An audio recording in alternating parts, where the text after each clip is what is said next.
Highways ఆంధ్రప్రదేశ్లో ప్రకాశం barrage ఉన్నటువంటి బోట్లని తీయటానికి నిన్న 2 పెద్ద క్రేన్లు తీసుకుని తెగ ట్రై చేశారు. అవేమి ఇసుక బోట్లు అయ్యా, ఐరన్ అయ్యా. ఒక్కోటి వచ్చేసి 50 టన్నులు 40 టన్నులు దాదాపు బరువు అంట. ఒకవేళ 40 టన్నులు వేసుకున్నా 3 వచ్చేసి బోట్లు ఒకదానికి లింక్ చేసి ఉన్నాయి. అంటే 120 టన్నులు వెయిట్ని ఎత్తాలంటే ఎట్ట అయితే అసలు నేను కనీసం ఇంచు కూడా కదిలించలేకపోయారు. భారీగా ఫ్లో వస్తుంది పైనుంచి వరద, ఆడేమో గేట్లు ఉన్నాయి, అండ్ డ్యాము వచ్చేసి దానికి ఆనుకొని ఉన్నాయి, బోల్తాపడి ఉన్నాయి, తేడాగా ఉన్నాయి. ఎలా అసలు ట్రై చేశారు నల్ల అవల. ఇక దాంతో ఎయిర్ బెలూన్స్ తెప్పిస్తున్నారు. వాటితో ఏం చేస్తారంటే ఈ పడవ ఉంది కదా, దీన్ని పార్ట్స్గా కట్ చేస్తారు. అంత ఫ్లో ఉంటే ఎవరు కట్ చేస్తారని అంటారా?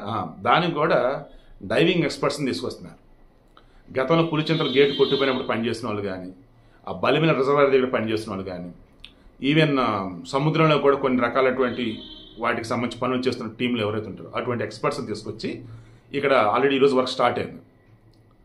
వాళ్ళు ఏం చేస్తారంటే వాళ్ళ దగ్గర ఉన్నటువంటి మెయిన్ ఎక్విప్మెంట్తో ఆ నేలల్లోకి వెళ్ళిపోయి అక్కడ పడవను కోస్తారు, కట్ చేస్తారు. ఈ ప్రాజెక్ట్ 2-3 రోజులు నడిచిద్దని అంటున్నారు.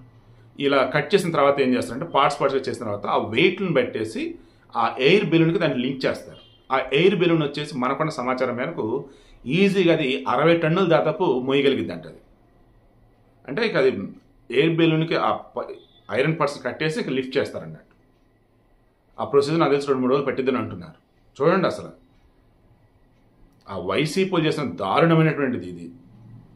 కోమటి రామ్మోహన్, ఉషాద్రి ఇద్దరు పడవ యజమానుడు, ఇద్దరు పోలీసు అదుపులోనే ఉన్నారు. పడవలో మిస్ అయినట్టు కంప్లైంట్ ఇవ్వాల, పోలీసులు ఇరిగేషన్ వాళ్ళు మొత్తం జల్లెడ పడుతుంటే అప్పుడు తెలిసింది ఎవరుగా ఏంట్రా, ఎవరు వీళ్ళంటే వైసీపీ అండి. ఈ జగన్ వచ్చి అంటాడు మాకే సంబంధం వచ్చేసి టీడీపీ అంటాడు. ఇందా నందిగం సురేషన్ కలిసి వచ్చాడు, అదేంటే అండగా నేను సపోర్ట్ అని చెప్పాను అంటున్నాడు. విషయం ఏంట్రా బాబు అంటే ఈ బోట్లు తాలూకా ఎట్టి పరిస్థితిలో కూడా నేనున్నాను రా బాబు అన్నట్టు నా పేరు చెప్పదని బెదిరియడానికి వెళ్ళాడు అని చెప్పేసి అంటున్నారు. ఈవెన్ నందిగం సురేష్ వచ్చేసి టీడీపీ కేంద్ర కార్యాలయం మీద దాడి చేసింది కదా, అక్కడ కూడా నేను లేనట్టుగా చెప్పండి బాబు, నా పేరు ఎక్కడ తెస్తుంది బాబు చెప్పడానికి ఆయన వెళ్ళినట్టున్నాను అంటున్నారు. పరామర్శించడం అంటే ఈ జగన్కి ఎలా ఉందంటే అయితే శవం కనపడాలి, లేదా ఏదైనా ఘోరమైనటువంటి కేసులో కూడా ఇరుక్కోవాలి అంతే. అప్పుడు తప్ప బయట కనిపించలే మనిషి.